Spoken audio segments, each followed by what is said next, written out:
Welcome to Slaughterhouse Stories. I hope you enjoy the story I have for you tonight.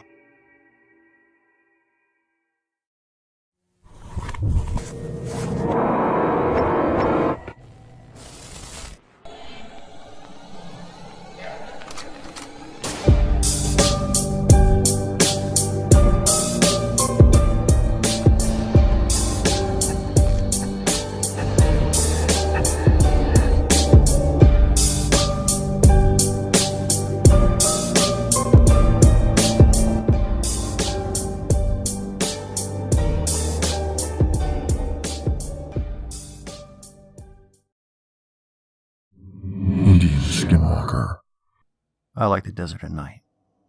They say it's dangerous to be out here, but I like it.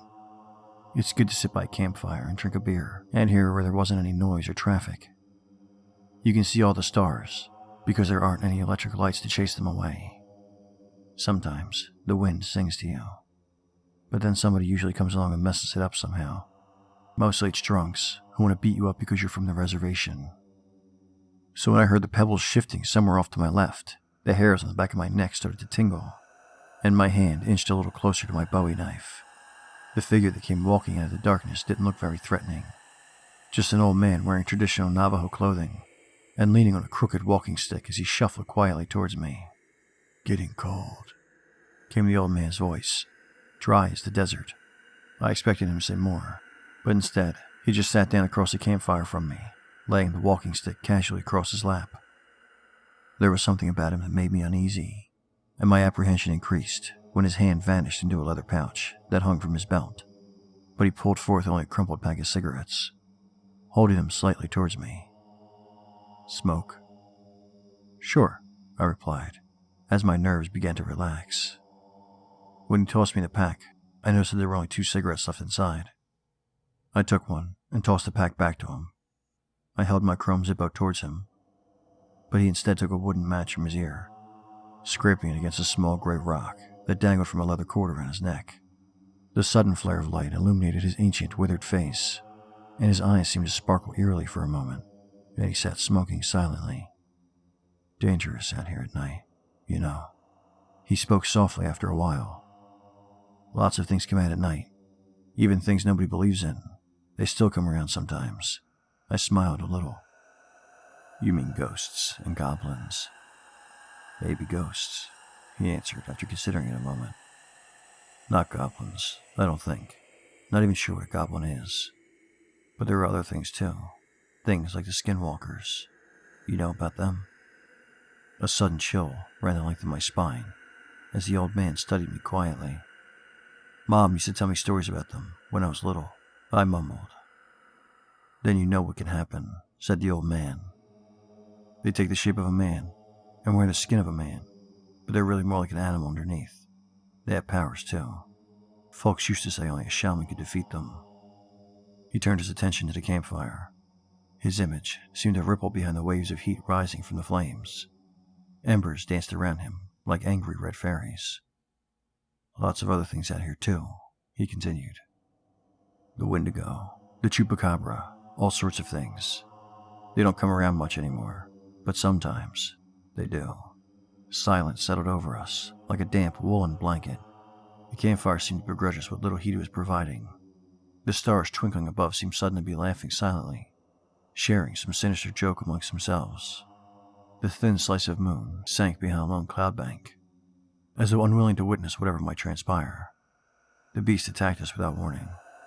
I felt claws sinking into my back as a great weight fell upon me. Then it was gone, and I rose to see the old man falling backwards. Whatever was on top of him was invisible, but I could see jagged rips appearing in his clothing and in his flesh.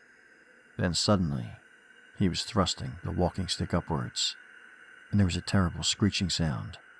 The creature fell backwards into the fire and became visible as it writhed in the flames. I can't really describe it. Imagine a pale white maggot, taller than a man, its bloated, mushy body bristling with claw-like barbs, something like a mouth at one end, with rows of shark-like teeth lining the inside, a clump of black eyes that seemed completely lifeless as it rose from the fire, and again hurled itself towards the old man. I'm not a hero, My brain was screaming for me to get out of there, to just run anywhere, to just get away. But then, I heard the old man's screams, and I saw the empty cigarette pack lying crumpled on the ground, and something inside of me stopped shaking and started getting angry instead. I tore away my clothes, and then tore away my skin as well, revealing my true form. I was springing towards the ugly monstrosity before I really had time to think about it, which is probably just as well. As I struggled with the creature, attacking savagely with my own teeth and claws, I caught a glimpse of the old man rising weakly to his feet. His walking stick was beginning to glow faintly, casting an eerie green light upon him as he moved forwards.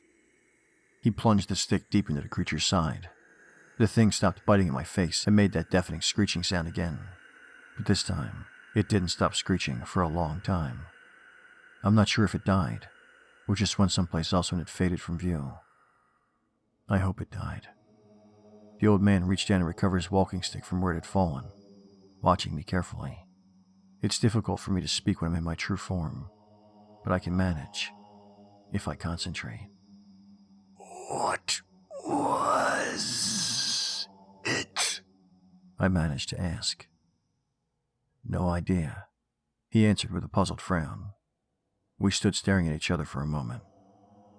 You gonna need a new shirt?